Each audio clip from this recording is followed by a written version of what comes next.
Welcome back to Bible Shorts, episode 102, The Faith of a Centurion.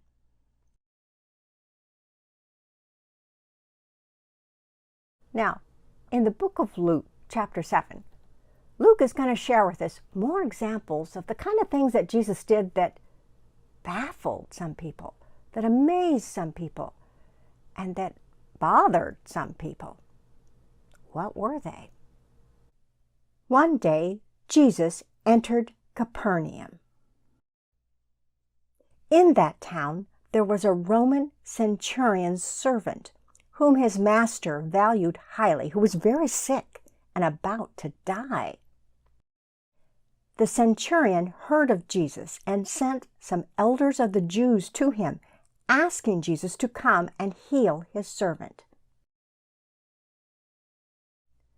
When the Jewish elders came to Jesus, they pleaded earnestly with him. "This man deserves to have you do this. He loves our nation and has built our synagogue." So Jesus went with them. But when he was not far from the house, the centurion sent friends to say to him, "Lord, don't trouble yourself, for I do not deserve to have you come under my roof." They told him, "The centurion says, 'This is why I did not even consider myself worthy to come to you, but just say the word, and my servant will be healed. For I myself am a man under authority, with soldiers under me. I tell this one, go, and he goes, and that one, come, and he comes. I say to my servant, do this, and he does it.'"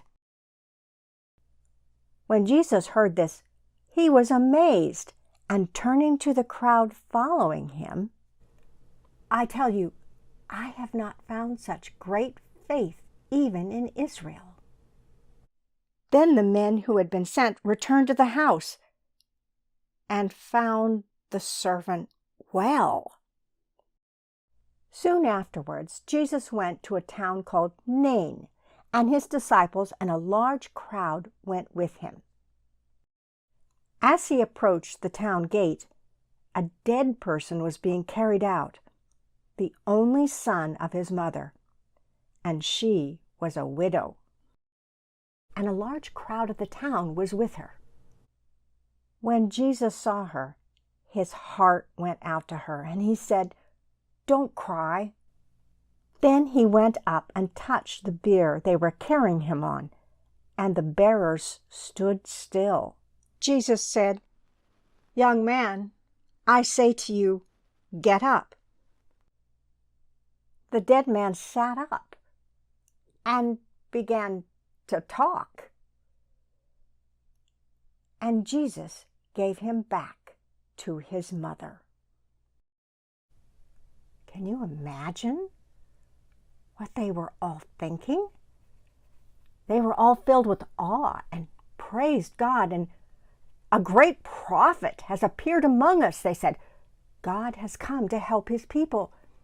And this news about Jesus spread throughout Judea and the surrounding country.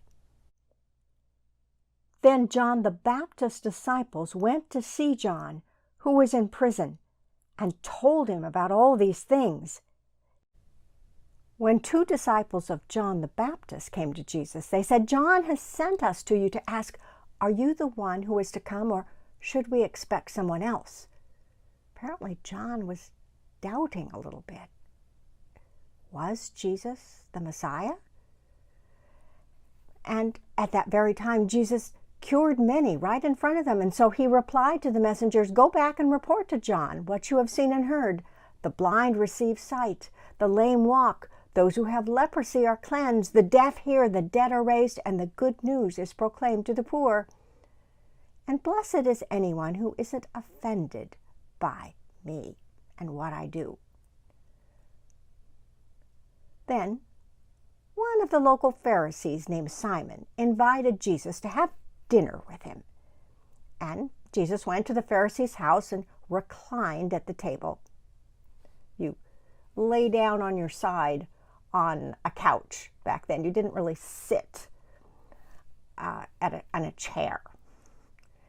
And a woman in that town who lived a sinful life, Luke says, learned that Jesus was eating at the Pharisee's house. So she came there with an alabaster jar of perfume. Weeping, the woman entered the room and began to wet Jesus' feet with her tears. Then she wiped them with her hair, kissed them, and poured perfume on them. When the Pharisee who had invited Jesus saw this, he said to himself, "If this man were a prophet, he would know who was touching him and what kind of woman she is, that she is a sinner. She's a bad woman who has done bad things." Jesus, knowing what Simon was thinking, said, "Simon, I have something to tell you." "Tell me, teacher," he said. Two people owed money to a certain moneylender. One owed him 500 denarii and another 50 denarii. Well, how much money was this? It's pretty hard to calculate compared to what we would say the equivalent amount was today. But let's imagine the 500 denarii is like a whole year's salary, and the 50 is maybe about 6 weeks of pay. Jesus said neither of them had the money to pay him back, so he forgave the debts of both. Now, which of them will love him more? Simon replied, "I suppose the one who had the bigger debt forgiven." "You have judged correctly," Jesus said. Then he turned toward the woman and said to Simon, "Do you see this woman? I came into your house. You did not give me any water for my feet, but she wet my feet with her tears and wiped them with her hair. You did not give me a kiss, but this woman from the time I entered has not stopped kissing my feet. You did not put oil on my head, but she has poured perfume on my feet. Therefore I tell you, her many sins have been forgiven, as her great love has shown. But whoever has been forgiven little loves little."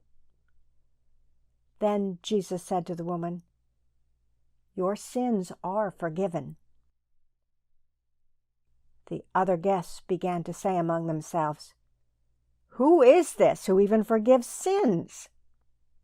Jesus said to the woman, "Your faith has saved you. Go in peace."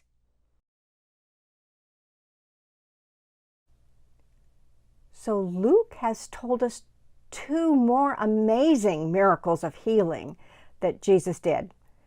And another example of how some people are shocked when Jesus tells a person their sins are forgiven. That's an astounding thing to say. Here is this young man from Nazareth, of all places, going around forgiving people. No wonder they keep asking, "Who is this guy?" And what was the meaning of all those things Jesus mentioned to Simon? The water for the feet, the kiss, the drop of oil, etc. Well, they were all signs of courtesy. You know, everybody walked those days, so when you went to somebody's house, it was just common courtesy to offer them some water to wash their feet off, because they were all dirty and dusty. And the kiss was a sign of respect. Also, a drop of oil on your head is an honor. It's a sign of welcome and respect. It would have been perfumed with fragrant herbs and spices. And it wasn't for when, your neighbor came to your house to borrow something. It was for a banquet, a gathering of elders or teachers, a special occasion. It was a way of saying, "We are honored by your presence here." But some people apparently don't feel honored by Jesus' presence, just annoyed and confused. But some people are stunned by his care and his love. So what happens next?